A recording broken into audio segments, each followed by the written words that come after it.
I can tell you that they're not okay financially. And I see this, and Yeah. it is shocking. The school that Jeff's daughter wants to go to, like, I've represented people who, had kids at that school, and They're draining their bank account. like families with family income of anywhere from $500,000 to $1 million a year who are broke.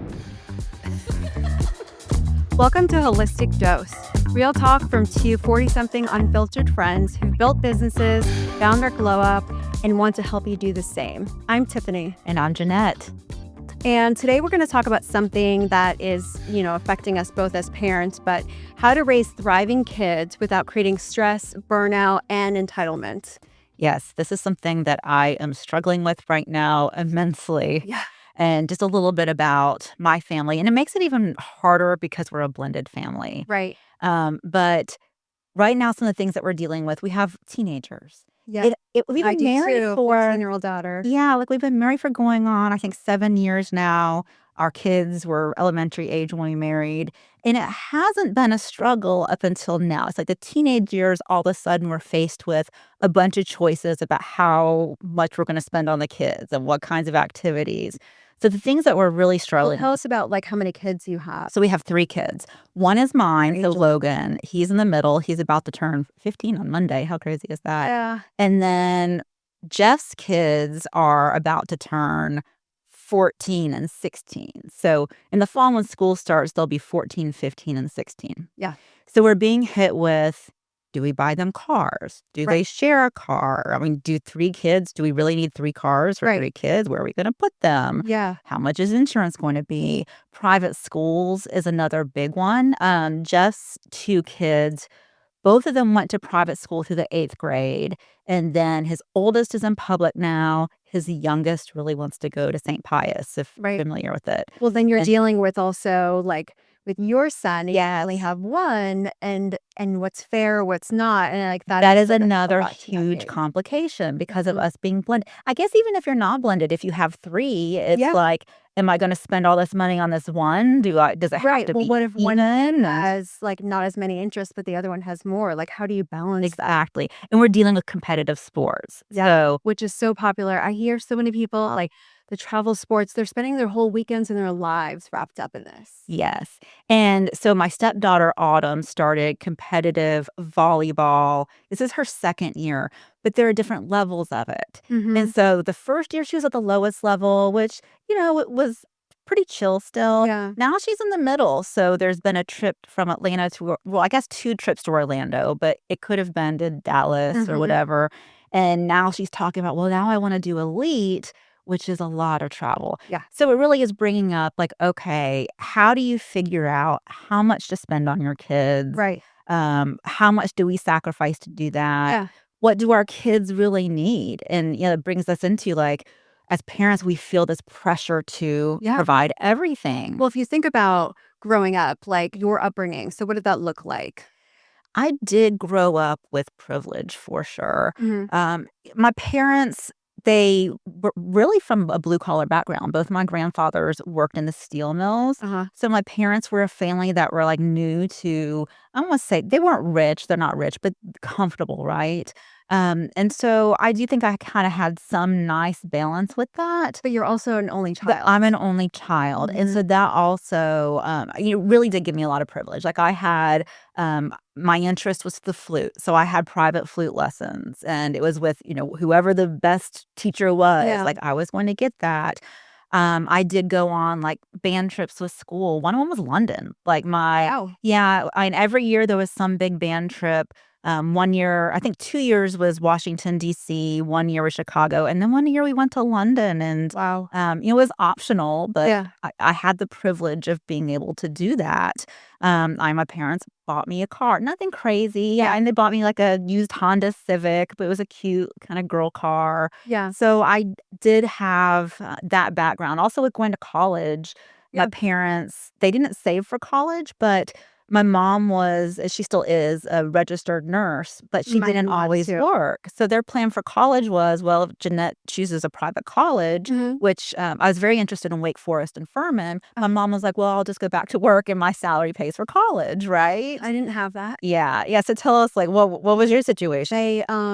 One of 3, we're all girls, sisters, we're 2 years apart for all of us, and, yeah, my parents got divorced young, so my mom also was a nurse, but she worked, I remember, like, daytime shifts and overnight as well, and we were latchkey kids, so I feel like the generation is so different now. We came home from school, we were walking, like, going to the bus to school. If we would miss the bus, we were gonna go to the neighbor's house and, like, knock So on the did you door. do extracurricular activities? We didn't. Like, I don't know if it was just my sisters and I weren't into sports or anything. We grew up mostly in New York, and then we moved to South Florida when I was, like, 10. I liked art and things like that, but I think, like, because I had sisters and then I had a single mom who, if we grew up around a dad, perhaps that was more frequent in our life, then maybe we'd have more exposure to sports and other things, but I don't honestly remember her encouraging those things, maybe a But little now I part. think, like, most parents, or at least in our circle, would be, like, doing the art class Yeah. and I art did do a camp couple of and those, I yeah. remember, but it wasn't like my sisters and I, we had fun with each other, just playing around the What house about and your first digging cars? in the dirt. Like First like, as car. a single mom with 3 girls, like, how do you buy 3 cars? Correct. So my older sister had already moved out, by that time. So it was mostly just my younger sister and I remember saying, like, I wanted a car, and it was I had to work for everything. I remember I started working at 14, and it was if I wanted something, I needed to get it. So my, I remember my mom got a car for herself, and she said, "Well, maybe you can use it." And then I didn't want that, like, tethered to me, which I feel like was very similar experience to what she had growing up with her father, and I could feel that. I didn't want that where I felt like I owed her something, and, it just didn't feel great, so, I was going to go and try to work and get my own, you And then know what about college? How did you pay for college. school? She All I needed from her was her tax statements to basically show that I can get financial aid, and then she didn't even get those to me on time. And it was a struggle. And then when I did want to go get my own car and I said, "I'm just gonna bust my butt working a ton of hours to get the money to pay it," she said she only had one small loan for me to pay at the time on her parent loan that she had to take, and she's like, "Well, then I'll give you your loan to pay for the college if you're gonna go get the car." And I was like, "Great. Thanks." Um I still owe about $8,000 in school loans, like, Yeah. it just we worked for everything that we had, and, yeah, so she did end up letting me keep that car that she said was gonna be hers for me to use, but, it's so different now. Mhm. It's totally keeping up with the Joneses So is because of real. your background, do you? Because this is what I hear from a lot of people who didn't grow up with privilege is, "I want to give my kids what I didn't have." Right. So do you feel that? I don't quite the same way to some degree, but I think, like, I'm so lucky Gabby is so grounded and such, like, an old soul, and we had this conversation actually, her and I, because I paid off my car that I have now, and it's a Toyota Corolla Cross, and it's a 2022 or something, and it's a great car, and I told her, "It's gonna be perfect for you when you're ready," and in comparison to her friends who are getting their dream cars, and she's just like, "Mommy, I don't think that makes sense. You should be able to, like, earn it and own it and get it later in life, even when you're in college." She's like, "Why?" And I'm like, "Thank you So for tell me, saying like, that." in your social circle and also in Gabby's circle, like, what is the norm as far as what parents are doing for their kids? Yeah, so it seems as though parents are going out and getting those things for the kids. Now, I do have a desire to get her what is her maybe dream car, perhaps like a Jeep or something like that, but I think it's gonna be later on, Mhm. maybe for college or something like that, because I do feel there's gonna be accidents that are gonna happen, and Mm. it's not necessary if you have a great car, but I hear so many kids, like, one of her friends once said something about her wanting, like, a G-Wagon, and I'm like, "What? Like, are you serious?" Yeah, that's crazy. I said, "Does your mom have one?" And she said, "No." And I'm like, "Well, then why are you getting one? Yeah. Or why do you think you're getting one?" Yeah. No. So as far as our social circle, I think it mostly is partly like the private school, and Mhm. they don't go to like a fancy, Yeah. expensive private school, but like for Ava's in 8th grade, they went on a trip to France, which Yeah. that's gonna be autumn too. She's Yeah. gonna have this opportunity, and her being like, "What? 8th graders going to France?" Gabby has a lot of opportunities and she goes to public school. And I've told her, I'm like, "Do you want to go on these trips?" And she's like, "No, I'd rather just go with you." Because a lot of times they're like overpriced and not all of her friends are going to go. And because she's in like, an inner city Yeah. school and she has friends of all class levels and financial, makeups. And she's like, "No, I Yeah. want to go." But I don't think that that's the norm. Yeah. It's same thing, like, she's in marching band, but she's not in all these other extra sports that, you guys or your kids are in that are costing so much Yeah. money and time. Yeah, so, like, with the France trip, Jeff and I did not contribute anything, I don't think, to the France trip, maybe a little bit. Her mom decided that she wanted her to have that Right, opportunity, which is fine. But it was hard. It was like, okay, if we do that for Ava, then we have to do it for Autumn, and then what do we do for Logan? and then they feel left out. Yes, and it's like, okay, if we're gonna And do well, then that. Logan's an only child too. Yes. I mean, it's just so complicated. So we were like, okay, no to an 8th grade trip. Now, a high school trip, I would feel more Sure. open to like a one big high school trip. Experience. But I feel like, okay, we need to like save some of this big stuff or we're going to really Yeah. break the bank. And, that's something that I see a lot in my work as a divorce attorney Mhm. is, we really delve into people's finances. Yep. And when we're seeing all of these people sending 3 kids to private school Right. and buying them cars, I can tell you that they're not okay financially. No. And I see this, and No. it is shocking. And I've the school that Jeff's daughter wants to go to, like, I've represented people who, had kids at that Yep. school and, They're you know draining their bank accounts. yes, like, families with family income of anywhere from 500,000 to $1,000,000 a year Wow. who are broke Because they're or doing all these travel yes, sports and everything. because they're just doing Yeah. everything. Um, there's just such this pressure Mhm. that, as much as you can financially give your kids, you're going to do it with, buying the cars and the nice cars and, what I worry about, and this is something like Jeff and I have to kinda constantly talk about Yeah. is, we only have 5 years before we're empty nesters. Yeah. I have 3 with Gabby. And I want to have a life after that. Like, I don't want to and really we'll be empty nesters with kids in college, Right. right? So, Right. really, we'll still be strapped financially. Right. Right. But, I see people who don't have enough to retire, Yes. who are really in a bad place financially, which when you're a freaking doctor and a lawyer and And you can't cover. you've worked so hard and you really are doing well, it's just sad, and I really Yeah. those people really end up regretting it and kind of kicking themselves, and, they look back and say, "Well, I really wanted to give my kids everything." So that Yeah. brings us into, are we really benefiting our kids by giving them everything? And what do you Right. think? I think we are not. I do feel as though there's a balance, right? So Mhm. I felt as though when I was 14 or even less than that, I was an adult before I ever was an adult. I had responsibilities put on me because my mom wasn't great managing finances and the household and everything. And I know that, she'll listen to this and probably won't want to hear the real truth, but this is me and it is what it is. But there were times when, if she forgot to pay the water bill or the electric bill, and she was a realtor at that time. I remember managing properties, whatever, and we lived in Florida, and she would say, "Oh, well, if you guys want it turned back on, here's the bill and here's my checkbook. Go get on your bike and go down to City Hall Oh my god. and bring the check in." And I'm like, okay." Or if we wanted groceries, and she would say, "Okay, well, I bought a basket for your bike." So I remember Alexis and I, my little sister, w it was kinda not that fun, to be honest, being on our bicycle, balancing groceries in the basket and the gallon of milk and the gallon of orange juice, and I'm like, what the fuck? Yeah.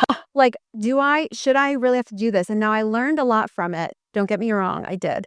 But I also felt like I had a financial burden and a financial responsibility. And that also put a mindset on me now as an adult that impacts me to feel like I was a burden Yeah. financially. Yeah, you don't want your kids to ever feel like a burden, Yeah. to ever feel insecurity, like they Oh, that's what was yes, part of like, it's you my want them deep to know wounds of you that, yeah, like, the lights are always gonna be on, there's always gonna Right. be food on the And it wasn't table. for her not being able to afford it. Yeah. And it was just, she's like, "Well, I have a lot on my plate. I gotta do this." And the amount of things that we had to do and take on, and I act then when my older sister moved out, I acted as the mom for my younger sister, and, I think there's a balance, not Yeah. feeling like you have to do something because I don't know what it's like to, just feel like I could be a kid and not have to Yeah. worry, which is where I really gravitate towards, finding older friendships with older people, and I look to them as a parently figure because I don't feel like I had that, like, I had to step into that. So I think we are harming our kids by giving them too much Mhm. because then they don't feel a sense of, learning things. Yeah. There's a balance, but I think y you have to kinda balance it out. Now I'm hearing a lot of things lately, I don't know if you've heard about this too, where because parents have gone now too far extremes with giving their kids everything, that kids are growing up now, they're not knowing, like, how to make, like, a doctor's appointment or a dentist Mhm. appointment.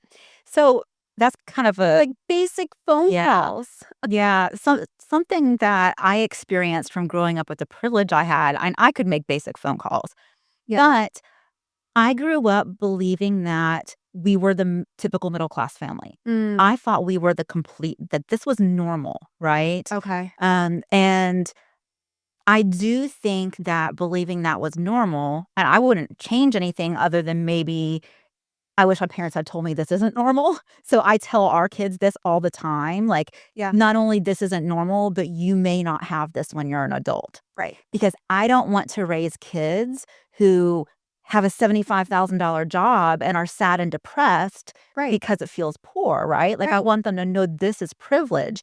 And so when I got into the real world, there were things I was shocked by that now I laugh at myself. Really? Like what? I didn't know that people paid attention to grocery prices. I had no idea. I thought that was bizarre. Groceries are a necessity. Right. You go to the grocery store, anything you want, you put in the cart and you buy it Yeah. because it's groceries. Mhm. And I thought it was weird when I was a teenager. And this is back, I don't know if coupons are electronic now because I still don't coupon, but when there'd be like a lady in the Kroger Yeah. with like all these coupons, like the annoying coupon lady had to stand Right. behind her. Who uses coupons? Like, come on, this is ridiculous to save your 50 cents. And now I'm Real like, thing. I mean, it's a real thing even for people with money. It's just something my family we did not pay attention to grocery That's price. interesting. So, because Gabby and or because I got divorced when Gabby was, like, 5 years old, so she really became herself and started learning more like different things from myself and from her dad.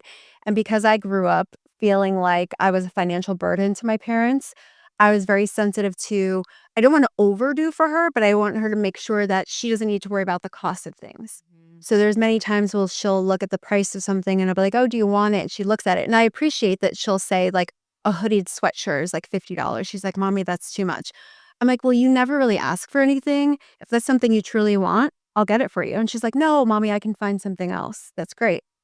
But I think because the way her dad grew up and the financial burden and cost like that his parents had put on him, he now projects that on her. Mhm. So the first reaction to anything that when she goes to ask him for something, he's like, "No, that's too much. Go ask your mom."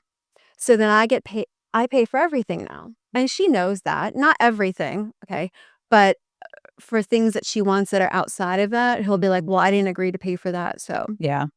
I think there's a balance, and I do think teaching the kids the cost of things. We did an exercise before with, like, when she was younger with little fake coins and to understand exchange of money and how much things cost because it's real. Yeah. And I feel as though our job as parents is to raise responsible teens who then go into be adults and have to learn how to take care of themselves Yeah. and what things cost. Yeah, and I don't want my kids to feel pressured to having to live a certain way. Yeah. I want them to know, like, you can be happy with less than what we have. So what are you doing as far as, like, college goes? Yeah, so college and now I don't know what my stepdaughter's mom plans to do for college, but as far as Jeff and I, were like, they need to go to state schools, I like agree. public schools. And, Mhm. my experience with college was my parents were willing to like, "We'll, pay whatever for undergrad," and ended up going to UGA. Yep, The Hope Scholarship was even better back then. So, like, undergrad didn't cost anything. yep. And they did help me with law school, but took out some student loans as well, Yeah. which I'm still paying. I Oh, even though you are my too? yeah, my parents, they probably paid about half of private law school. And when I say half, I mean including my living expenses, like groceries and apartment and all that. And I still took out those student loans. In retrospect, I should have gone to, like, Georgia State. I didn't get into UGA. I should have gone to Georgia State. Right. I would have graduated debt-free. So I really am a big believer in don't go I into think debt for the college. agree, and I think these days too, with the costs going up and what they are, and our degrees even gonna be worth something, Yeah, my husband's convinced that our I kids know shouldn't s even go to I college. know so many people along that route. Yeah, There are, of course, professions that you just pretty much have to, yeah, but I'm there with you, like, my mindset for the college is I think it's important, I have a savings for her and I wanna contribute some. Is my expectation to pay for all? Not necessarily. Her and I are aligned that to go in-state and then later on, she can decide where she wants to go. I think that, that's reasonable, but I still have a lot of friends who their kids are gonna go to they're looking all these different states, and I'm like, yeah. "Why? For what?" Like, Mhm. Yeah, I know people who went to these expensive but I schools to know that get these people can't afford yeah, exactly. People even are their overextending daily themselves. life. And then it's like when you send a kid to an expensive out of state or private school so they can become a teacher, Right. like, that doesn't make sense. And No. I understand, like, for example, law school. If you get into Harvard, Yeah, you really are going to make a crap ton of money right out of then it matters. that makes sense. But for the vast, vast majority of people, it doesn't make sense to be spending that kind of money. I agree. So I heard, somebody once too I was talking to, a like, former coworker about this regarding loans and everything, how they explained it was, I know people who are taking money out of their own 401(k) to pay Yes. for their kids' I see that all the time. what? For And colleges, for high schools, I see it all the time. Or they'll take out loans. I don't know if you said withdraw, but I see people yeah, take out loans to pay for this stuff. but, like, what the thing Or is study that abroad. Like, right. you're borrowing against your 401(k) to pay for your kid to study abroad? The adult has not as much time to make up the wealth that they pull out of their 401(k). Now, it might seem greedy to them or whatever, but it's not. It's not. Let them put the work in, see how serious they are about it. Like, Well, then they're there's gonna no be a harm in burden it. on their kids when they're old and out of Yeah, money. yeah. So, that's not a good It's thing either. it's a lot. And there have been conversations now about it being bad for kids to really be focused on just more, more, more. So one is with the competitive sports. I heard this Yeah, podcast the other day. It's Glennon Doyle. What is it called? I wrote it down. We Can Do Hard Things with Glennon Doyle, and we'll put the information in our notes. yes. But they had a track coach come on, and this woman's a journalist and Mhm. just knows a lot about competitive sports in that world. And basically had all these statistics about how it's just not really good for your kids. It's actually Mhm. as far as being a really great athlete, it's best to have varied sports, Yeah. and that's not what we do now. Mm-mm. The podcast talked about how the competitive sports are all privately owned corporations, and they're just about making money. Well, that was gonna be one of the things. So I talked It's to so expensive, it's insane. yes, and again, I'm thankful because my daughter's not into any of those sports and anything, but I my mentor told me the story about it where it's like, she has to go you're so used to, or at least we were growing up, the sports that your kids want to play are happening at the schools. Yeah. They're no longer happening at the schools. The schools are not offering hardly any of them. So the parents are forced to go to these. And I've heard, and especially in myself, like in the dating realm, like it's tough enough navigating all the parenting plans and this and that, finding time to get together. But then the guys and I they would say like, oh, well, their kid has this sport on this day, this day. Yeah. Even it's before school, it's after school. And it's a different sport that's in the morning that it is for the PM. And they're there till 8, 9 PM at night. Yes. And then it's the weekend and it's a travel and it's We couldn't figure out pick one sport. yes. And so Autumn only does one sport. She only does volleyball, but it's an incredible commitment, like both time and money. Yeah. We had an incredibly hard time figuring out just 1 week Mhm. to go on a summer family vacation. Oh, yeah. And, we were going to invite you, or we were going to Mhm. make her Orlando volleyball tournament our family vacation. Which And I is not thought, like the best no, I would vacation not you want. pick Orlando, but I'm like, "Okay, we can make this work." I thought, "Let's go a few days early." Yeah. We can do I've always wanted to do the Discovery Cove place. Yeah. Like, we could do Discovery Cove and, like, maybe 2, 3 days as a family, and then she can go do her volleyball stuff, and me and the other kids can go have fun. But then it turns out that she has practice those days right before. We can't go early. Right. And so I'm like, "God damn it." Like, and then you look at all these other days and it's like, "Oh, well, then tryouts are here, and then there's these clinics." And so the 1 week we can find for vacation is, like, literally the 1 week before school starts. Right. And we're getting back Saturday before school starting on Monday, and that is the only time. And if she does the higher level elite, Mhm. I think it's like, forget about it. And Yeah. to me, the family time is more important It long is. term. I It just is. really think I know I look back on my childhood, and the amazing memories are trips and experiences with my parents. I don't have siblings, but with my family. Yeah. And I want to give that to our kids, and I feel like if we have them in too many activities and so overbooked. Overbooked, like, yeah. I mean, my sisters, have a lot of kids between them. There's 4, for one younger sister and then 2 the other, and that's the topic of the conversation. It's always, like, the karate, the basketball, Yeah. this, that, da, da, da, and I'm like, "Can you just pick one? Mhm. See what they're interested in, do one at a time?" I feel like as parents, we have to start setting those boundaries and not be the whole Keeping Up with the Joneses, kinda like that show that I referred you to Yeah, on friends. Apple TV, Your Friends and Your Neighbors with Yeah. John Hamm I've only seen the first episode, and Pete. Yeah. but it was relatable. Now, I don't have a giant mansion, I mean, like Right. in that movie. There was a lot of it's a humor. Yeah, so Thing. it's exaggerated, but Mhm. I also really related to you get out of school, you can't really afford life because 'cause you're right out of school, but you work your ass off, Yeah. and then you buy the house, but then you upgrade to the bigger house, and then Yes. you're strapped for money again, and it's like And you're trying to keep up that image, yes. and there is a good spoof on the Keeping Up with the Joneses there. It's those appearances Mhm. which you've said in your divorce It's all the bullshit. I see total behind the curtain, you guys, like, the it is fake fake. Facebook, picture perfect. That's Filters not and it's yes, not. it's all fake. Yeah. And, back to that podcast, like, something that they brought up with the competitive sports is these kids are not getting college scholarships. It is a teeny tiny portion Yeah. of them who actually get the college Right. scholarships, and the ones who do, I found this interesting. This was true for the women, not the men. The women who are getting the college scholarships are miserable in college Yeah. because of balancing the academics and the competition of the sport. Well, you know what I see a lot, and you probably experienced this too with your divorce, is I've met so many people in my dating area that the relationships and the marriages, they've crumbled. And it's because the parents have spent all this time I basically can see that. pulling Yeah. their ships passing in the night. And that's Their something I talked to sports Jeff sport. about, and, like, I said how we're gonna be empty nesters in a few years. And then you're going to realize, like, Yeah. do I even like this person? Yeah, it's like, if we focus only on the kids and financially don't prepare for us to have a real life Right. when the kids are out of the home. And make sure you're taking care of each other as partners Yeah. too. Yeah, and there's That's where a lot of people go wrong. absolutely. There's a book that it might have been mentioned in this podcast. I have not read it, but I'm going to.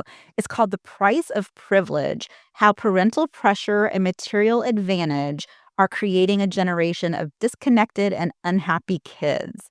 And it was written by a psychologist who has been in practice for 25 years working with adolescents. Yeah. And basically the whole thing is we are stressing the hell out of our kids Oh, yeah. by all of this keeping up with the Joneses and competition. Actually, it was funny. So I talked to Gabby about this whole thing, right? And she agreed. She was like, "Mommy, you know what? I think it's too much with all these kids trying to do all these sports and everything." And she Mhm. said, "Us kids, we just like to make our parents happy." And I was like, "Oh my god." I think that's true. So I Yeah. think that there's this dynamic where the parents are wanting to overgive and get the kids overengaged. And then the kids feel pressure. They feel pressure and they don't wanna let the parents down because Yeah. at the end of the day, they just want the love and acceptance of their parents. Mhm. So maybe there's an encouragement or a way that we can inspire people to say, just have real conversations with their kids. It's not Yeah. that we're saying, or at least I'm not saying, you let the kids make the decisions. It's not about that. But really look inside, like, if you were to ask yourself, who are you really doing this for? Is it because you wanted to give them something that you didn't have growing up? Is it something your kid truly wants? Yeah, and I think that's a big key. Is this what your kid really wants? Mhm. Not, I feel like this is something I'm supposed to give my kid because all these other people are Right. doing it. Right. Yeah. Yeah. So I think that's a kind of a big question is how do you decide what to give them and not. I already know that like weddings, I already dread like what are we gonna contribute toward Yes. kids' weddings? And what I tell Jeff, I don't even know. Jeff has been silent on this probably because he just doesn't want to talk about it. But I say I would much rather give each kid a down payment towards a house. Yes. Because for me, I'm like, my job is to help them have security and Yeah, and I think like, that's a lot that we've learned yeah, in our careers, true. I've and spent a lot of money on weddings. So as you've been married. yeah, I'm on my third marriage. So So, I think that don't waste all the money I'd on much rather have real estate now, looking back. Yeah, you would have. Yes, exactly. That Yeah. would have been a way better start. Yeah. Same for me, for sure. So, yeah, so how do we make those decisions, I think is what Hmm. we are coming to here. Um I think that there needs to be a balance of giving the kids emotional security and finding that time. So there was a tip that I told my younger sister, Alexis, right? Because she's being pulled between her 4 kids that are of all young ages. And they all are, fighting to have that special, to feel really special with their mom. And I said, why don't you designate special you and each kid time so that they could feel Hmm. special, saying special a whole lot there, but um, and she did that on her Mother's Day, Oh, where really? she divided her day and each child felt, they had their undivided attention. And I think that's where you start to form the Yeah. relationships that go deeper to have those Yeah. conversations. And I absolutely feel that quality time is way more important than buying them things, paying for activities. Because you so many times say it, what you're doing when you're at the sports practices, you're on your phone, Hmm. editing Yeah. videos and doing work. So it's like we're not even engaged. I had to go to Gabby had a band performance and it was great. It's like the last performance of the year, but then they decided to make it an award ceremony for every other kid in there. And then for the seniors too. We sat there for an hour extra beyond performances listening to awards. Yeah.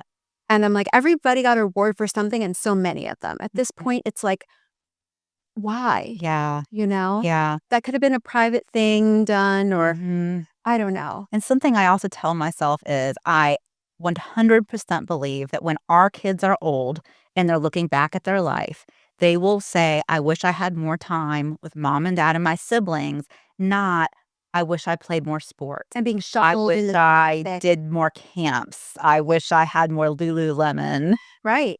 and Right. those things. They're not like, Which is why Gabby was willing to forego just a trip with her and I mhm, to join you and your kids because it feels like an extended family yeah. care and it's more family bonded time. Hmm. I love her, my alone time, but it's awesome when the kids just get to be kids. Yeah. And I think that's a big thing. So, um, I think we've covered a lot here, and Mm, there's some big conversations I feel are important to have with partners. So, yeah, if you for have any other sure. tips there, like how you plan to approach things go forward?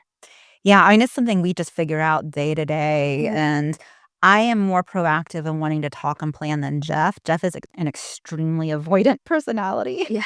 So, like, with the Well, he's the mindset of more of an abundance. yeah, You know. like, with, like, competitive volleyball, he's like, "Well, let's just wait until she tries out, and then she makes it, we'll figure out if we wanna do this or not."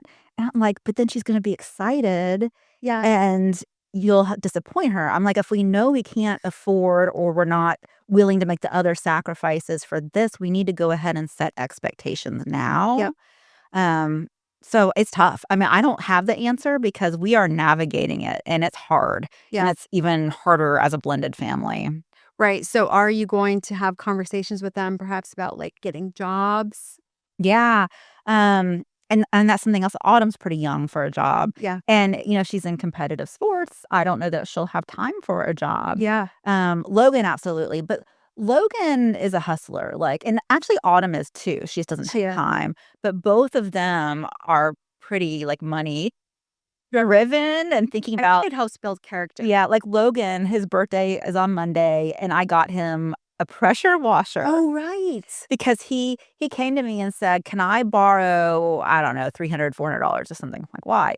He wanted to buy a pressure washer to start a business. I'm like, "Well, how about I get that for you for your birthday?" Yeah. And he was really excited. Right. So, I don't think there's gonna be a problem with either of them, wanting to earn money. No. Ava, I don't know. She's very social and Mhm. wants to spend time with friends, but, of course, they're Could be very just something as so easy as neighborhood, yeah, like dog walking or stuff like that. But exactly. I think like an empowering reminder is that for a child, by over giving and overdoing, does not equal love. No, and it's Oh, not benefiting them. no, It's no. actually harming them. Yeah. Yeah. So I think closing out this, like we invite the listeners to think about where am I over giving and what would it look like from a place of um confidence instead, calm confidence instead, and thinking like where is the balance there, Yeah. you know? And genuinely look at what can we afford.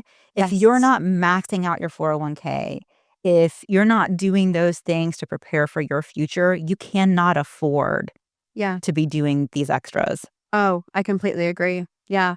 So, yeah, like we'd like to close this out too with a moment of gratitude. Okay. So let's see what I can be thankful for this week. I think like I can go ahead and go if you don't have one. yeah. So, okay, my moment of gratitude and, I was thinking earlier about what is my moment of gratitude gonna be because 'cause I'm in a pissed off mood.